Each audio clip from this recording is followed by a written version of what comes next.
नमस्कार. Maharashtra police times व साप्ताहिक भगवा प्रांतमध्ये आपलं स्वागत आहे. आज आपण आलो आहोत सिद्धेश्वर मार्केट यार्ड सोलापूर या ठिकाणी. एक धनगर समाजातील कुटुंब आहे. त्यांचं असं म्हणणं आहे की त्यांची ही जागा सुरुवातीला धायगोडे निवास ही जागा ही स्वतःची होती आणि त्या घरामध्ये त्यांनी राहत होते.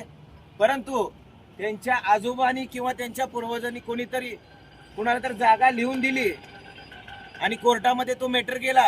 कोर्टामध्ये मॅटर गेल्यानंतर त्या कोर्टाचा निकाल सुप्रीम कोर्ट आणि याचा निकाल जो आहे तो एका मधुर या नावाच्या व्यक्तीनं लागला. त्यानंतर ह्या कुटुंबाची आज अवस्था आपण बघतोय की आज त्यांच्या घरातलं सामान वगैरे सर्व इथं साहित्य पडलेले आहे. तर ते आज वयस्कर आजी आहे, एक वडील आहेत, परत मुलगा आहे. तर आज बघतोय इथं की यांची अवस्था ही दयनीय झाली आहे. शासनाच्या ह्या रोडवर त्यांचं जे घरातलं कुटुंबातलं जे वस्तू आहे आज घर कुटुंब हे उद्ध्वस्त झालेलं आहे आणि रस्त्यावर आले आहे. तर या रस्त्यावर आलेल्या कुटुंबाला महाराष्ट्राचे मुख्यमंत्री देवेंद्र फडणवीस न्याय देतील का? सोलापूरचे जिल्हा कलेक्टर न्याय देतील का? आपण पाहू नेमकं झालंय काय. आज जे तुमची अवस्था आहे, तुमचं हे कुटुंबातलं जे सामान आहे, जे घरगुती सामान आहे, जे वाड्यामधून तुमचं इथं बाहेर आणलं गेलंय, नेमकं झालंय काय तुमच्यासोबत? अन्याय झाले कसं काय, म्हणजे काय अन्याय झालाय तुमच्यासोबत?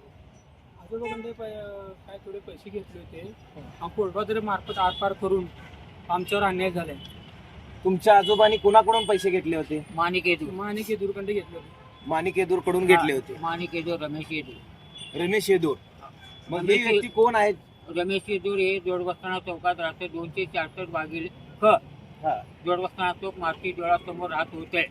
त्यांच्याकडनं आमच्या वडिलांनी पैसे घेतले होते 1.25 लाख रुपये. त्याबद्दल त्यांनी आमच्या वडिलाला फसवणूक करून खरेदी करून घेतलेली आहे. म्हणजे ते 1.25 लाख रुपये व्याजानं घेतले होते का? नाही, मग ते हात उसने पैसे घेतले होते. ते पैसे परत नाही दिले म्हणून त्यांनी कोर्टात केस केलेली आहे. कोर्टात केस झाल्यानंतर सुप्रीम कोर्टापर्यंत त्यांच्यासारखा निकाल झाल्यामुळे पैसे देऊन त्यामुळे त्यांनी कब्जा घेऊ शकले. माणिक येदूरवर अनेक असे म्हणजे जाग्याचे केसेस किंवा जाग्याचे मॅटर 200 ते 250 मॅटर आहेत. 200 ते 250 मॅटर आहेत त्याच्या. जाग्याचे, चेक बाउंडचे आणि फसवणूक केले सावकारी हे गुन्हा आहेत. सावकारी गुन्हा देखील आहे. आहे. तरी आणि देखील कृष्ण सिंगम यांच्या जाग्याला फसवल्यामुळं त्याच्यावर केस झाली होती. ते फरारी होते. 2021/6/2025 त्यांनी फरारी होते. त्यानंतर त्यांनी अटकपूर्व जामीन घेऊन सोलापुरात आलेले आहेत. मग हे माणिक येदूर, रमेश येदूर आणि इमल येदूर आणि माणिक येदूरचा मुलगा आणि त्याची पत्नी असे 5 जणांवर केस होते. त्यांच्यावर केस होते, गुन्हेगारी प्रवृत्तीची आहे. हो. तरी देखील कोर्टात जाऊन तो कोर्टाच्या पूर्व जामीन घेऊन त्यांनी बाहेर आलेले आहेत. आणि तुमच्या जागेचा त्यानं त्याच्या बाजूनं निकाल लावून घेतला. निकाल लावून घेतला. तुम्ही सुद्धा वकील दिलं होतं तरी पण रमेश हे आपले राहुल नारायणकर आणि उंबरजी वकील आम्ही दिलो होतो. की वकिलांनी काय केले हे देवाला माहिती. तुमच्या बाजूने कोणते पुरावे आले नाहीत किंवा तुम्हाला आता घर उद्ध्वस्त झालंय, तर मग त्या येदूरने किंवा बाकीच्यांनी तुम्हाला कुठला पर्याय, तुम्हाला घर किंवा काय, आज 30 वर्ष झालं तुम्ही या ठिकाणी 40 वर्ष झालं, 50 वर्ष झालं. आमच्या त्या घरामध्ये 3 पिढी गेलेल्या आहेत. तरी देखील अन्याय झालेला आहे. त्यामुळे आम्हाला राहायला रस्त्यावर कुठेही आम्हाला जागा मिळू शकत नाही, भाड्याने बी मिळू शकत नाही आणि राहायला आम्हाला कुठेही पर्याय नाही. मग आज तुमचं काय मत आहे की पुढे जर तुम्हाला समजा न्याय नाही मिळाला तर तुम्ही काय करणार? आत्महत्या करणार साहेब. पूर्ण घरभर आत्महत्या करणार. म्हणजे तुम्हाला त्याच्याशिवाय काय पर्याय नाही साहेब. जे तुम्ही कुठं भाड्यानं वगैरे घेऊन राहू शकत नाही साहेब. आमच्यावर अन्याय झालेला आहे. आमची परिस्थिती त्याची नाही साहेब. आता ते तुम्ही 1.25 लाख रुपये तुमच्या आजोबांनी घेतले होते, मग वडिलांनी घेतले होते. मग ती रक्कम परत केलेली आहे का? 5,000 3,000 असे करून त्याचे पैसे फेड केलेले होते. ते खरेदी खतावरच्या जीवावर त्यांनी कोर्टात केस केलेली आहे. त्यामुळे कोर्टाने त्याच्यासारखा निर्णय दिलेला आहे. तुम्ही परत पैसे देऊन देखील त्याने पावती दिली नाही, पोचपावती दिली नाही. आमच्यावर अन्याय झालेला आहे. अन्याय झाला. आम्ही 3,000-4,000 रिटर्न पैसे वडिलांनी दिलेले आहेत.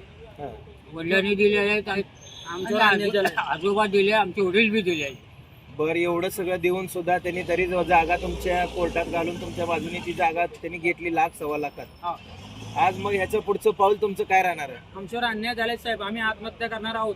आम्हाला याशिवाय पर्याय नाही.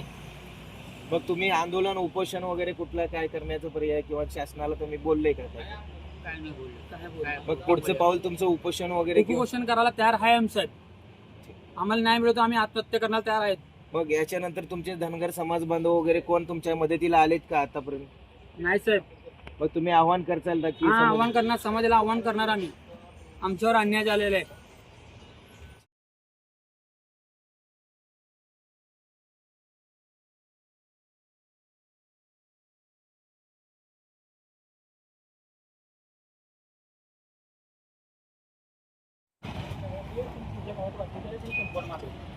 हा सर. हा, मागची जागा ही आपली जागा होती, हे झाली आहे. हे असं होते ना?